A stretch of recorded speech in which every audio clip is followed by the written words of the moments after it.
Before I get started, I just want to take a moment to thank all of my supporters and everyone for supporting my channel. And don't forget to mark your calendar for June the 24th at 6:30 p.m. Eastern Standard Time.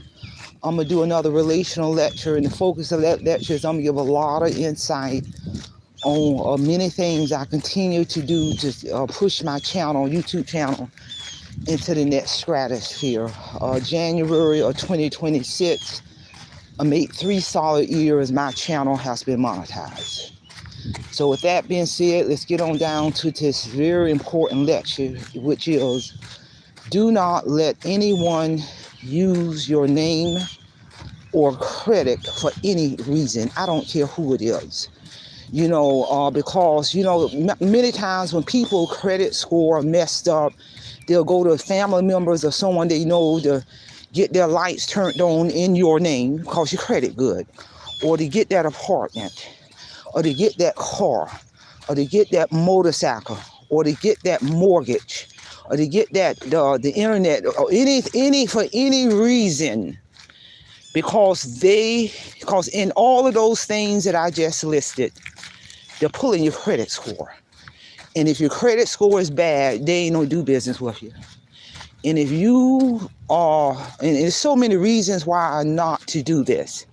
Number one, when you're using your name and your credit to get anything for someone, rather it's a credit card or mortgage, or get that apartment, car, whatever.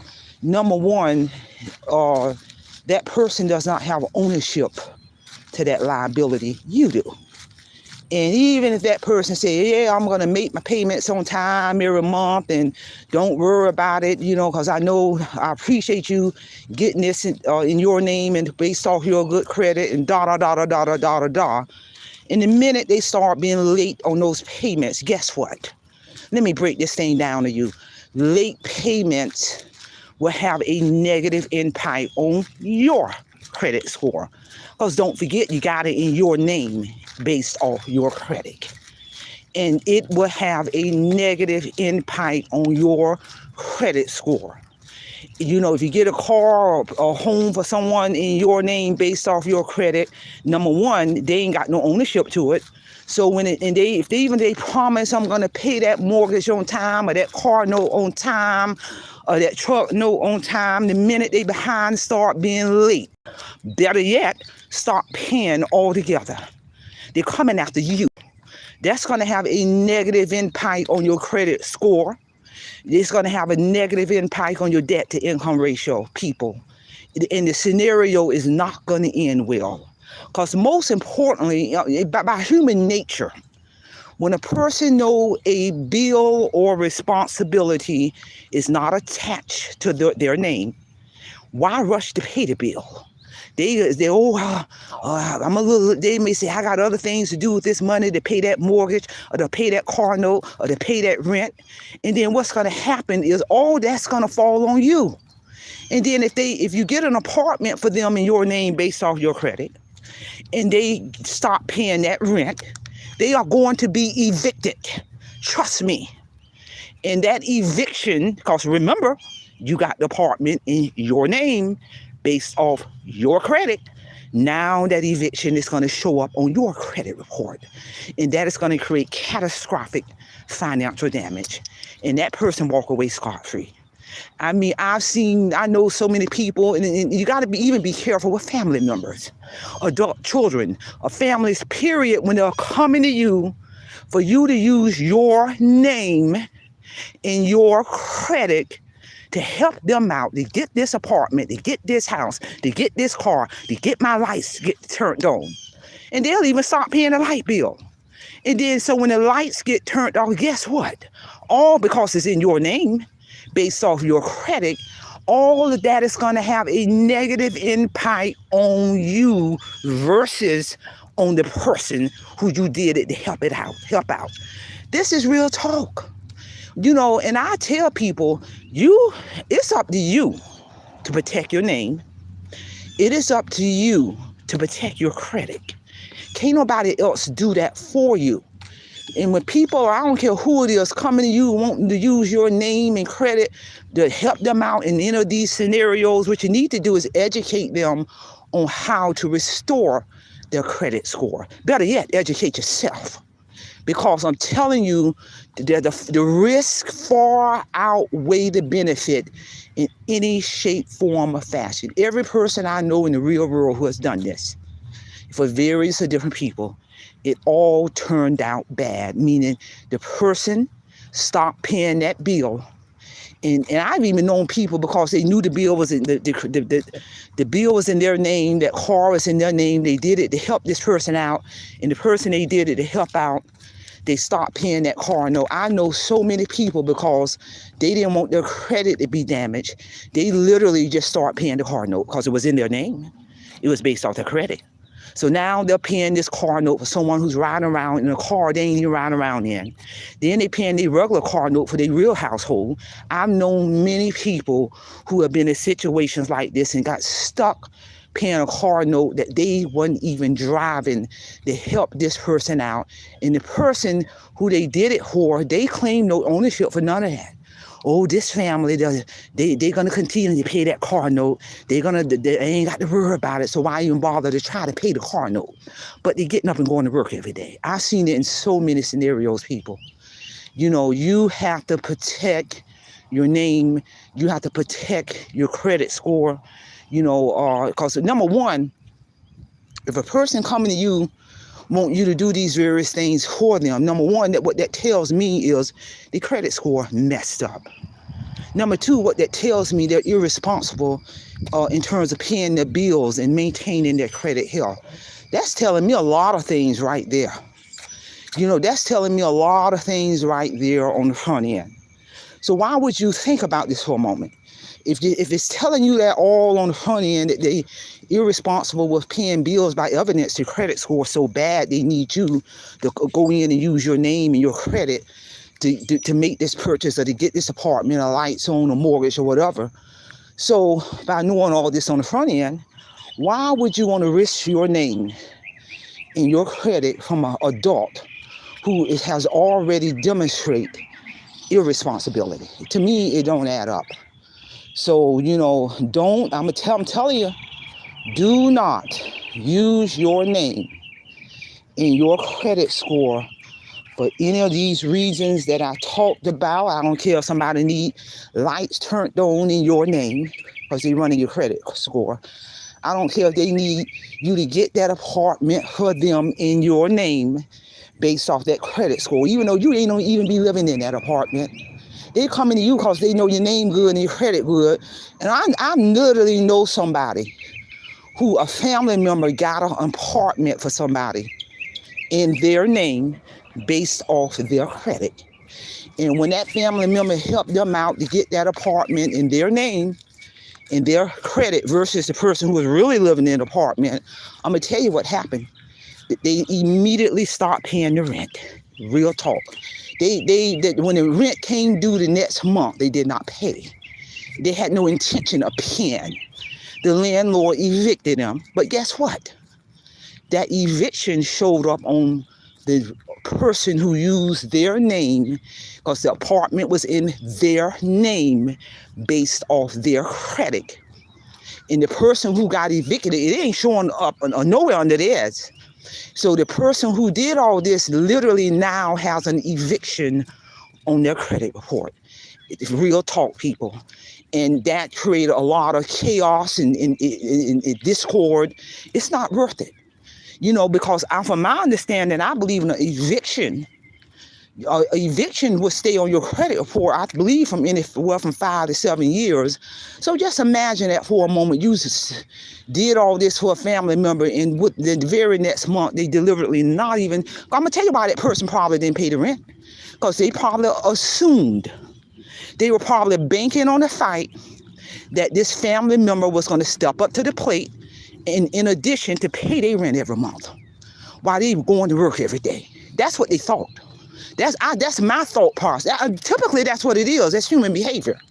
But the family member did not pay their rent for them, and they ended up getting evicted. And I've seen it with car notes. A family member used their name and good credit to get a family member a car note, the adult child, or any other adult person in the family. And the minute they do all that, that person, when the car note come due, they will not pay the car note. And then now the car is going to be repossessed. And I've seen situations where the person who was driving around in the car with no responsibility, name ain't attached to nothing, they'll deliberately hide that car and ride around in it for a few months, finally before the repo man can catch up with them. But now all that is going to reflect on the person who used their name and their credit to get that car. So now they got a repossession on their credit report. It goes deep, people. It goes real deep. And I'm telling you, this is real talk. You know, you have to protect. I got a credit score of 850. I don't care. I got a daughter going on 32 years old. I wouldn't even put my name on nothing for my daughter. But what I will do, I educate her. If she was in that situation, even though she's very wise and strategic and got real good financial health, but if she was in that situation as a mother, I would educate my daughter on the steps that she need to go through with Equifax, TransUnion, and Experian to restore your credit.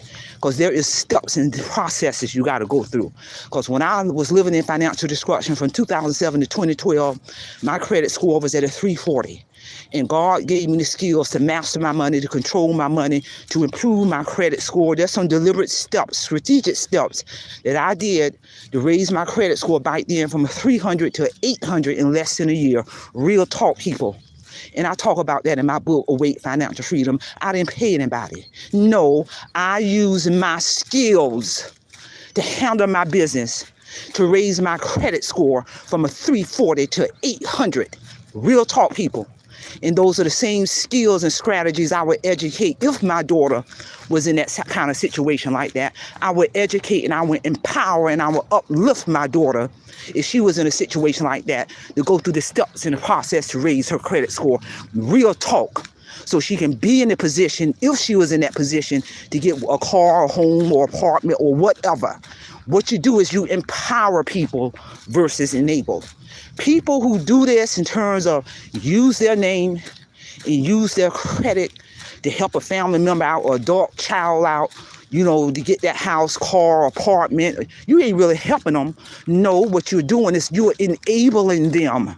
You are enabling them to continue with irresponsibility, no accountability, versus uplifting, educating, and empowering. There's a difference, people.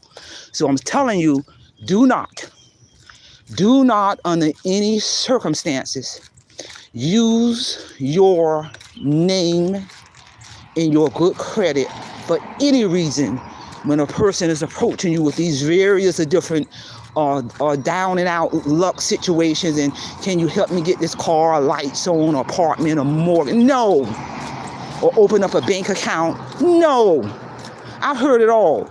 I met a woman who allowed her, to me, I'm just looking, and this is a full-grown woman in her late 50s. How in the world you gonna allow, and on Social Security? Yeah, she was on Social Security disability. How in the world are you going to allow your sister to use your name and your Social Security number? They allowed this to go out and get a high-paying job in your name with your Social Security number. That's a criminal, in my opinion. And so what occurs is, so if you allowed your sister to use your name and your Social Security number and your ID to go out and get a high-paying job, but really it's you, I'm going to tell you what happened. Because she was on Social Security disability, because they could cross-check that. So when they ran that her SSN, they said, oh, you making all this money, but how is that possible? Because you on SSI disability. And the sister had did it for a while. The Social Security Administration came in, did an investigation. The true person, what they did, they made her pay all that money back. They began to garnish her SSDI. They garnished all of that money. Because in reality, really, it was the sister, but in reality, it was her. And I'm looking at this woman. I said, you should have gotten in trouble.